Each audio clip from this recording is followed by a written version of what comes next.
Welcome back. We have the Village Music Club here. John Pearlstone and lead singer for the Nomads, Pamela Sankey, going to be joining us.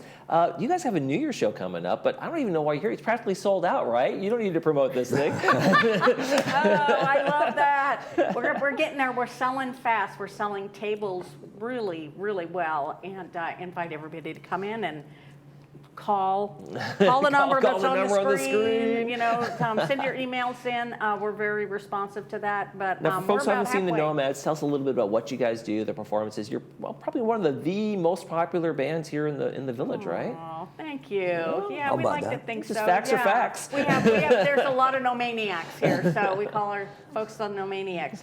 Yeah, we do classic rock, Rolling Stones, Creedence Clearwater. We do a wide variety of music that people like to dance to. You know, we got some slow stuff in there for the honeys, and then we've got a lot of fast dance tunes. So we do a wide variety, and we've added a lot of new music in the last few months. I was going to ask you, anything special coming up for the New Year's show that you haven't done before? There are, but I'm not going to tell you. Oh, We'll surprise you got to you. come. You got to buy the tickets. That's how you sell. Exactly. You know this business.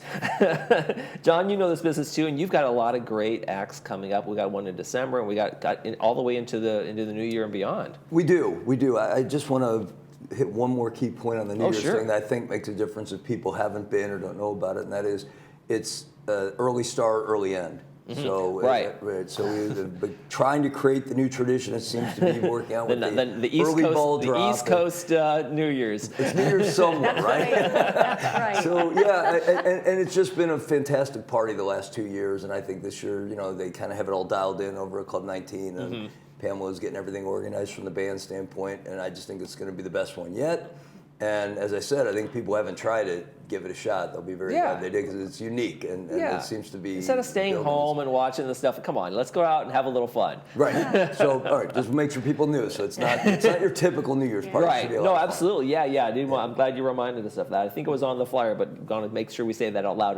You're not up till midnight doing that. No. Right. Exactly. You can party harder. Yes. Exactly. And get Lots to of bed time earlier. to recoup. I might add though that while it's a Club 19 event, it is being held at Clubhouse 1 this year. Okay. So we will be at Clubhouse 1. We'll have both the inside and the outside. So hopefully the weather will play well with us.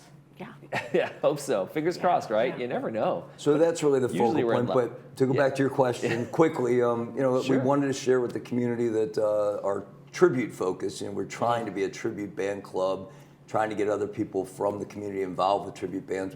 I just love them, and so there's so many dance bands and other types of bands in the village that this is unique, and we've been able to actually get a date at the Yamava Casino on December 10th, and it's free.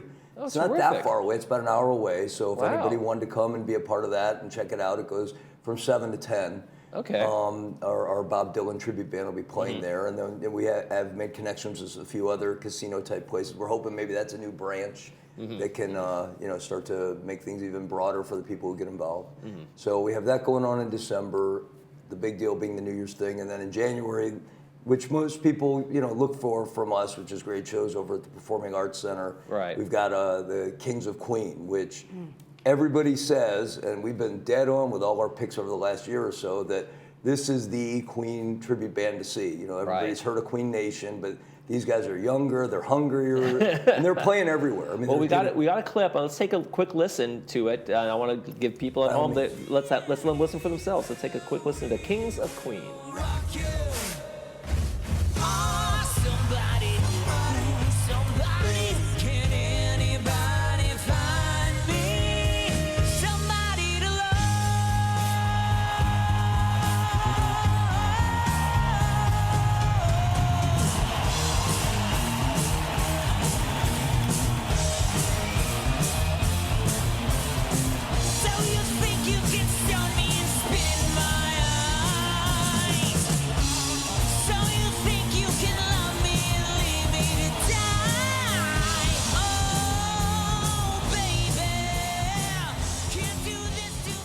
So don't take our word for it. There you go. Now people know, right? Great reviews. Looking forward to bringing them in here.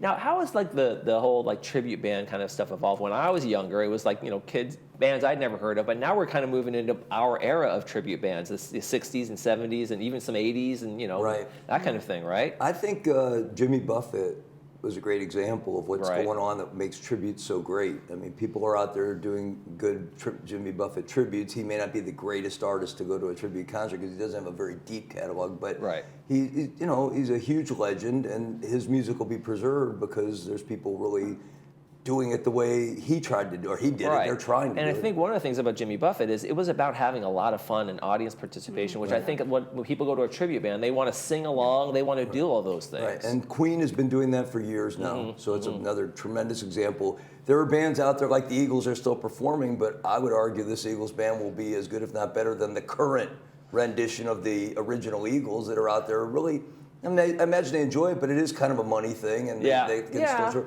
These guys are doing it to make a living and to prove that they can produce quality Eagles tunes. So that's what I love about tributes. This is really a way to try to preserve the great music we all grew up with. Now, in addition to what you guys do with the club, you also kind of help support musicians here in the community as well, and kind of get instruments and get things going for them. Tell me a little bit about that. We're always evolving, and so the two things that have come up is we're still looking to involve members of the community in tribute acts. And Jeff Greider, I mentioned him I think last time I visited with you, he's gotten involved with our Traveling Wilburys tribute that we'll be talking more about in a future visit. And we're looking for other people interested in getting involved with tributes. I keep mentioning we want a John Denver guy. So if that's there, we'd love that. But the other thing we're doing is trying to give more access for musicians to be able to do things. And we're working with the All Musicians Club that's really interested in having rehearsal rooms and maybe practice instruments, and maybe even musicians that would come in and help out. We're contributing. We've actually put some funding towards the rehearsal room that is going to be booked for all next year for anybody who wants to book it. And that's, you know, all credit to the All Musicians Club, but we're partnering with them and trying to find ways to reach out and help more than just offering bands and dances, because like I said, there's plenty of that. You know, no offense to anybody. They're great, but there's plenty of them going on. And there's plenty of room for all of it, right? We're looking for things to do, new things that give people fun opportunities, And Pamela, when you guys did the Nomads, did you have any idea what it would kind of grow into when you first started doing this? Like, did you hoped at least? Hoping, yeah. Everybody hopes. I don't know if we knew that it would be what it is today, but with that little seed in the park, right when we were coming out of lockdown, to grow to where it is today, and then all the musicians in the band too play with different bands. So to John's point, everybody it's music together. It's great. And what would you say has been the most maybe the surprising part about kind of being in a band like this? You know, you're not maybe doing all original stuff. Obviously, you're doing a lot of that. But what's the most fun or the most like, wow, I didn't know this was going to be part of this. You know what? It's 19. It's playing at Club 19 twice a month on Mondays, and having our friends there. Our friends and the Nomaniacs are there. They bring their families in.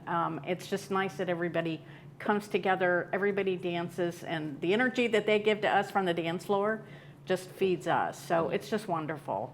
Keep you wanting to come back over and over? Always, it's great. And speaking of which, you know, we are going to play one more time this year at Club 19, 19 Restaurant and Lounge. We will be playing there on December 4th. From 5 to 8 p.m. Okay, just coming well into its second year now. So we like the idea of building these community traditions. And it's terrific. The Nomads are absolutely a community band. I mean, all residents when it started, mostly residents every time now. And they have a lot of fun. It's a great community to do it in because they do want to come out and they do want to support it and they do want to have the fun and have that sense of community. Like you said, the Nomaniacs and all of the clubs really around here. Every time I talk, it's about community and what you guys are building. So I think, John, you probably really kind of get a lot of that from the folks that you're working with too, right? Yeah, exactly. Bring up new folks that want to take a shot. You know, that's how we all did it. We were just friends that started playing and it turned into something. So when did you first start playing music? What's like your I played a little bit in high school and college, but honestly, it was 5 years ago. Really? Yeah. A friend of mine here. What'd you do in high school and college?